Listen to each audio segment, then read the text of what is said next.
broskis, welcome back to another video. இந்த video எதை பத்தி இருக்க போகுதுன்னா, நான் தான் வேணான்றல எதுக்கு என்ன கெடுக்குற? நானா உன்னை கெடுக்குறேன்? சொல்லுப்பா, நானா உன்னை கெடுக்குறேன்? நீ எந்த மாடலேஷன்ல கேட்டாலும் நீ தான் என்ன கெடுக்குற.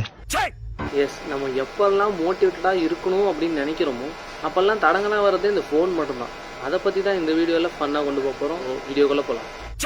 நம்ம சின்ன பிள்ளையா இருக்கும்போது போன்ன்றது நமக்கு ஒரு போன் அப்படிதான் இருந்தது. ஆனா இப்ப அது வந்து ரொம்ப அத்தியாவசிய ஒரு பொருளா மாறிடுச்சு. இந்த வீடியோல நம்ம மோட்டிவேட்டடா நிறைய பார்க்கணும், மோட்டிவேட்டடா பண்ணணும், லைஃப்ல ஏதாவது ஒரு அச்சீவ்மெண்ட் பண்ணணும் அப்படின்னும் போது இந்த போன் நமக்கு ஒரு பெரிய தடைக்கல்லா இருக்கும். அது எப்படியெல்லாம் தடைக்கல்லா இருக்கு, எப்படியெல்லாம் நம்மளை டிமோட்டிவேட் பண்ணுதுன்றத சும்மா ஒரு சின்ன ஒரு வீடியோவா பண்ணலாம் அப்படின்ற ஒரு ஐடியா வந்துச்சு. எல்லாரும் ஜோரா ஒரு கை தட்டுங்க.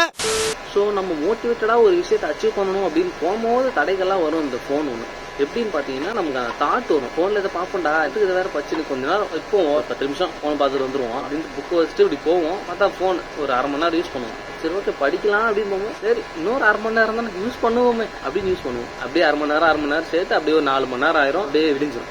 ஆதியில உடம்பு பூரா கொழுப்பு கூதியும். இந்த மாதிரிதான் இதுக்குமே நடந்திருக்கு நிறைய. போன்ன்றது ஒரு அத்தியாவசிய பொருள் ஆயிருச்சு நம்ம ஜென்ரேஷனை பொறுத்த வரைக்கும். அப்போல்லாம் சின்ன பையனா இருக்கும் போதெல்லாம் போன் அப்படின்னா பேசுறதுக்கு கேம்லாம் வச்சிருக்காங்க.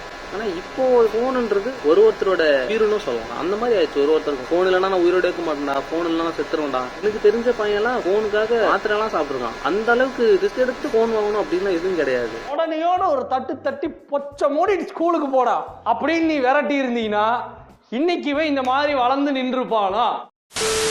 போன் அப்படின்னு பார்க்காம நம்ம போன்ன்றது நம்ம உயிர், அது இல்லைன்னா நான் இல்லவே இல்லை அப்படின்ற மாதிரிலாம். அது எப்படி அந்த தாட் வரும்னா, பசங்க என்ன யூஸ் பண்ணுப்பாங்க, பக்கத்துல ஒரு 2 நிமிஷம் குறா அப்படின்னு அவனுக்கு குத்துரு உடனே வாங்கிடும். உடனே இவனுக்கு என்ன தோணும், என்கிட்ட இருந்தே போன் வாங்கிட்டேன், நான் ஒரு போன் வாங்கினா அது ஒரு ஈகோ, மேல் ஈகோ. அவன் மேல போயிட்டான், சரி நம்ம கொஞ்சம் மேல போலாம், அவன் ஈக்குவலா வரலாம் அப்படின்ற யோசிக்க மாட்டாங்க. நீங்க பிரதரா பூமரா? இந்த மாதிரி கூட போன் வாங்கியிருக்கானுங்க. தெரிஞ்ச ஒரு பையனை வாங்கியிருக்கான். நிறைய பேர் வந்து போனை சார்ஜர் போடுவாங்க, சார்ஜர் போட்டுருவானுங்க, சார்ஜே ஏறாது. ஆனா சார்ஜர் சர்ன்னு குறையும். என் போனுமே அப்படிதான். சார்ஜர் போடுவேன் 2 மணி நேரத்துக்கு ஒரு 50% ஏறும். அப்படி 20 நிமிஷம் யூஸ் பண்ணாலே அந்த 30% காலி ஏறும், 20 வந்து நிற்கும். டென்ஷன் ஆகி டிப்ரெஷன் குள்ள போகும்போது சின்ன வயசா நம்ம இருக்கும் போதெல்லாம் நம்ம டைம் கிடைச்சாலும் நம்ம பசங்களோட விளையாட போவோம், ஜாலியா பேசி நிற்போம், ஓடி பிடிச்சி விளையாடுவோம். இந்த மாதிரி நிறைய விளையாட்டெல்லாம் இருந்துச்சு. ஆனா இப்ப இருக்கிற ஜென்ரேஷன்ல அதெல்லாம் கேட்டா அதெல்லாம் ஏன்டா விளையாடும், மக்கரா கேம் போடுவோம், மக்கரா ரீல்ஸ் பார்க்கலாம், இருக்கிறா இங்க பாடுறா, இப்படிதான் போகுது. நல்லா இருக்கும்போது சின்ன பிள்ளையா இருக்கும்போது ஜாலியா விளையாடுவோம். சண்டேஸ் ஆனா சாயந்தரத்துல கிரிக்கெட் விளையாடுவோம். ஆனா இப்ப வந்து என்னோட சேர்ந்து கேம் விளையாடுறது சொல்றா அதுரா புறா அப்படின்னு நானும் இருந்தவன் தான். போக போகதான் தெரியுது நம்ம சீரியஸா பேசணுமா அப்படின்னு கேட்டோம்னா கண்டிப்பா பேசிதான் ஆகணும். இருந்தாலும் ஒரு பண்ணு ஏதாவது பண்ணலாம்னு யோசிக்கிறேன். ஃபன் வரமாட்டேங்குது. நம்ம பைக்ல போகும்போது போன் யூஸ் பண்ணுவோம். நிறுத்தி பேசலாம், ஒன்னும் பிரச்சனையே கிடையாது. ஒரு 5 நிமிஷத்துல ஒன்னும் ஆயிரம் போறதில்ல. நிறுத்தி பேசிட்டு போவோம். ஆனா அப்படியே எடுத்து காதுல வச்சுன்னு அப்படியே போவாங்க, அப்படியே விட்டு தூக்கணும். இந்த மாதிரி நிறைய நடந்திருக்கு. பஸ் ஆக்சிடென்ட் அந்த மாதிரி நடந்திருக்கு, கார் ஆக்சிடென்ட், பைக் ஆக்சிடென்ட் நிறையவே நடந்திருக்கு. போனால ரொம்ப நம்ம ஜென்ரேஷன் ஒரு மாதிரி கெட்டு போன ஜென்ரேஷனா மாறிச்சோ. போனால ரொம்ப அடிக்ஷன் ஆகி, போன் இல்லைன்னா நான் இல்ல, போன் இல்லைன்னா நான் மருந்து குடிப்பேன், போன் இல்லைன்னா நான் சாவேன், அந்த அளவுக்கு போயிட்டாருங்க. ஏன்னா ஒரு போன் தானே, ஒரு பொண்ணுக்காக சாரியா ஒரு நியாயம் இல்லைன்னா போனுக்காக சாகுறது.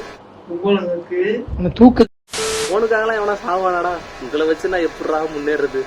இந்த பசங்கள்லாம் எப்படின்னு சொன்னா, பசங்க கூப்பிடுவானுங்க, நம்ம இந்த மாதிரி வாடா வெளியே போலாம் அப்படின்ட்டு வெளியே சுத்துவோம், உட்காந்து பேசுவோம், ஜாலியா கதை அடிப்போம். இப்ப இருக்கிற ஜென்ரேஷன் எப்படின்னா போனை கூப்பிடுறானுங்க வாடான்ட்டு, ஆனா வந்து கூப்பிட்டு போன் யூஸ் பண்ணுறானுங்க, பேசவே மாட்டுக்கிறானுங்க. பேசினாலும் சரிடா வரட்டா போயிட்டா அப்படின்றானுங்க. இப்படிதான் நடக்குது. ரொம்ப கெட்டு போயிட்டுமோன்னு தோணுது. அதே உட்காந்து பேசுவோமே, கதை அடிப்போம். சார்ஜர் போட்டு போன் யூஸ் பண்ணாதீங்கடா, போன் யூஸ் பண்ணி வெடிச்சிரும்டா. எப்படா சாப்பிட்டு ஒரே இடத்துல உட்காந்து குண்டாவரு, அது மாதிரி தான்டா பேட்டரியும். சார்ஜர் போட்டுனே இருந்தா வெடிச்சிரு போகுது. ஸோ மக்களே, இதோட இந்த வீடியோ முடியுது. இந்த வீடியோ பிடிச்சிருந்தா மறக்காம உங்க ஃப்ரெண்ட்ஸுக்கு ஷேர் பண்ணுங்க. என்னடா ஃபன்னு சொல்லிட்டு ஒரே ஃபன் கூட இல்ல, சீரியஸ் எடுத்துன்னு போயிட்டே அப்படின்னீங்களா? நானும் ஃபன்னா பண்ணலாம் தான் யோசிச்சு வந்தேன். இந்த மாதிரி சீரியஸா போயிடுச்சா, சரி அதே ஃப்ளோல விட்டுருவோம் அப்படின்ட்டு விட்டேன். மறக்காம சேனலை சப்ஸ்கிரைப் பண்ணிக்கோங்க. சப்ஸ்கிரைப் பண்ணா மட்டும் பத்தாது, பெல் பட்டன் அழுத்தணும். அப்பதான் நான் போற ஒவ்வொரு வீடியோவும் நோட்டிபிகேஷன் வரும். ஒரு நாளா போனை பார்க்காதுன்ட்டு நான் வீடியோ பார்க்கணுமா அப்படின்னு ஒரு கொஸ்டின் கேட்டீங்கன்னா அதுக்கான பதில் என்கிட்ட இல்ல. ஏன்னா நானே இப்ப போன் தான் பார்க்க போறேன். நீங்க எல்லாம் பாத்துட்டு இதை உட்காந்து அரை மணி நேரம் பாக்குறீங்க, முண்டமே வேஸ்ட் ஆவாக்கு டைம். ஏஞ்சி வேலைக்கு போ, எல்லாம் கேட்டு வேஸ்ட். அளவா பாருங்க, அன்பா இருங்க, விளையாடுங்க. நன்றி, வணக்கம்.